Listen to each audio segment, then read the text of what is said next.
क्या दोस्तों इस बार पीयूके भारत में मिल जाएगा? क्या हमारा 78 साल का जो इंतज़ार है अब ख़त्म हो जाएगा? याद करो आप कुछ दिन पहले की राजनाथ सिंह की जो हमारे रक्षा मंत्री राजनाथ सिंह ने जो कहा था पीयूके के बारे में, क्या पीयूके खुद ब खुद आकर भारत से मिलेगा? क्या वो दिन अब नज़दीक आ गया है? क्योंकि दोस्तों देखो, पिछले 3-4 दिनों से अगर आप पीयूके को देखोगे तो पीयूके के अंदर पाकिस्तान के सरकार के खिलाफ विद्रोह प्रदर्शन होने लग गया है और अब ये प्रदर्शन धीरे धीरे हिंसक रूप में तब्दील हो रहा है। जिस तरीके से नेपाल के अंदर जेनजी प्रदर्शन हुआ था, उसके बाद सरकार को वो नेपाल को छोड़कर भागना पड़ा, नई सरकार बनी। इसी तरीके से पीयूके के लोग अब पाकिस्तान के खिलाफ विद्रोह पर उतर आए और साथ ही साथ पाकिस्तान को वहाँ से बाहर खदेड़ने पर लगे हैं। पाकिस्तान आर्मी को उस इलाके से बाहर ढकेल रहे हैं और उनकी एक ही मांग है कि हमें आज़ाद कर दिया जाए, हमें पाकिस्तान का हिस्सा नहीं बनना है। तो क्या इस बार ऐसा हो सकता है कि पीयूके पाकिस्तान से अलग हो जाए? और क्या पाकिस्तान अब पीयूके को अपने से अलग होने से रोक पाएगा? क्योंकि अगर आप 3-4 दिनों में ही देखोगे तो पाकिस्तान आर्मी के और पुलिस के कईयों ऐसे जवान हैं, 250 से अधिक ये संख्या है, क्या जो पीयूके के लोगों के या तो अंडर है या उन्होंने उनको मार मार के अधमरा कर दिया है। ये प्रदर्शन बड़े विध्वंसक होते जा रहे हैं। आपने एक वीडियो भी देखा होगा जो पुल के ऊपर पाकिस्तान की आर्मी ने पीयूके के लोगों को आगे बढ़ने से रोकने के लिए कंटेनर लगाए थे। लोगों ने उन कंटेनरों को बच्चों के खिलौने की तरह पलट दिया नदियों के अंदर।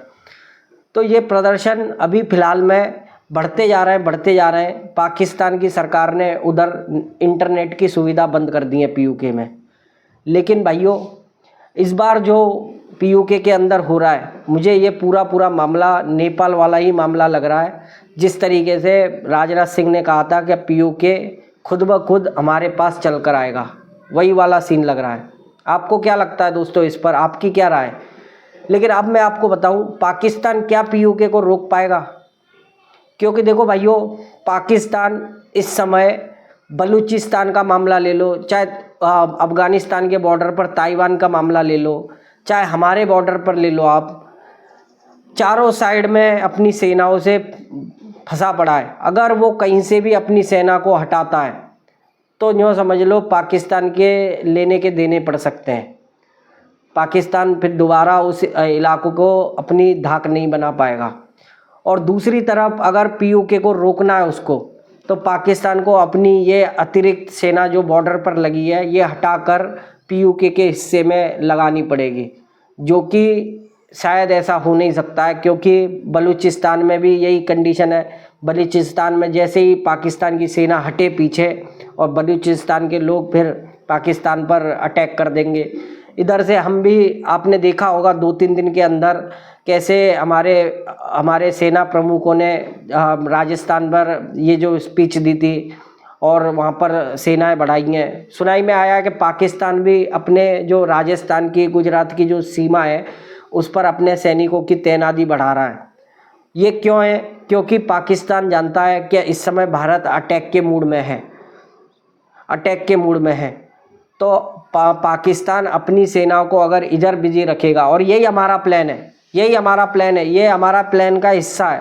हम पाकिस्तान को अपने अंदर उलझाना चाहते हैं, जिसके कारण पीयूके को अपनी जो स्वतंत्रता होने के लिए जो पाकिस्तान की आर्मी रोकने वाली है उसमें कमी हुई।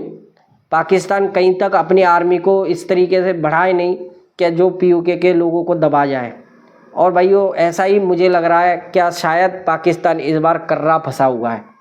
अगर वो कहीं से भी अपनी सेना को ढीला देगा तो जो समझ लो उसकी फिर बर्बादी तय।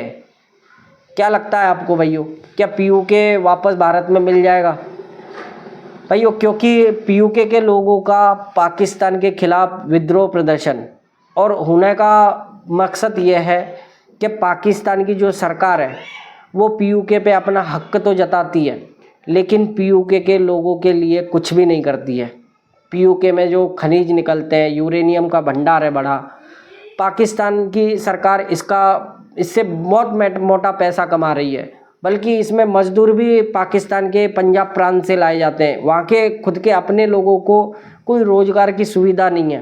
दूसरी कहानी यहाँ पर आती है कि वो लोग जो वहाँ के लोग हैं उनको ISI या ये लश्कर तैयबा के ये जो गुट हैं ये उन लोगों को बंदूक की नोक पर रखते हैं, उन्हें एक गुलाम की तरह माना जाता है। और इसी सब चीज़ का विरोध करते हुए उन लोगों ने आज़ादी की मांग करी है। तो शायद भाइयों मुझे ये लग रहा है कि इस बार ये पीछे नहीं हटेंगे। अगर इन लोगों का और 2-3 दिन ऐसा ही प्रदर्शन चालू हुआ तो शायद भारत की आर्मी इनकी मदद में खड़ी हो जाए और इस तरीके से PUK वापस भी मिल जाए हमें। अब आप एक चीज़ और सोच रहे होंगे कि अगर ऐसा ही हो सकता था, भारत की आर्मी PUK में डायरेक्ट जा सकती थी, तो क्यों ना हमने ऑपरेशन सिंदूर के समय PUK लिया। तो दोस्तों मैं आपको बताऊं, इस PUK के मुद्दे में पाकिस्तान ने कईयों, यानी कि पहला तो चीन को बीच में घसीट रखा है, साथ ही साथ अमेरिका की भी इस पर नज़र है। अभी जो मुनीर ने अमेरिका से डील करी थी वो दरअसल यूरेनियम के ऊपर ही डील थी। तो जो अमेरिका है उसकी भी नज़र PUK पर है। और दूसरी कहानी, सबसे बड़ी कहानी थी कि जब ये PUK और इसमें लाइन ऑफ कंट्रोल खिंचा था उस समय ये मुद्दा यूनाइटेड नेशन के पास था। उन लोगों ने इसको मध्यस्थता करते हुए हमारी आर्मी और पाकिस्तान को ये हिस्से बांट दिए थे। अगर हम सीधा अटैक करते हैं तो हो सकता है कि ये UN नेशन के जो देश हैं वो इस पर आपत्ति जताएं, भारत पर अटैक कर दें, या शायद चाइना इस पर सीधी तौर पर खुल के सामने आ जाए। इसीलिए अगर हम इस तरीके से PUK को लेंगे तो कोई भी तीसरा देश इसमें बीच में पड़ेगा नहीं।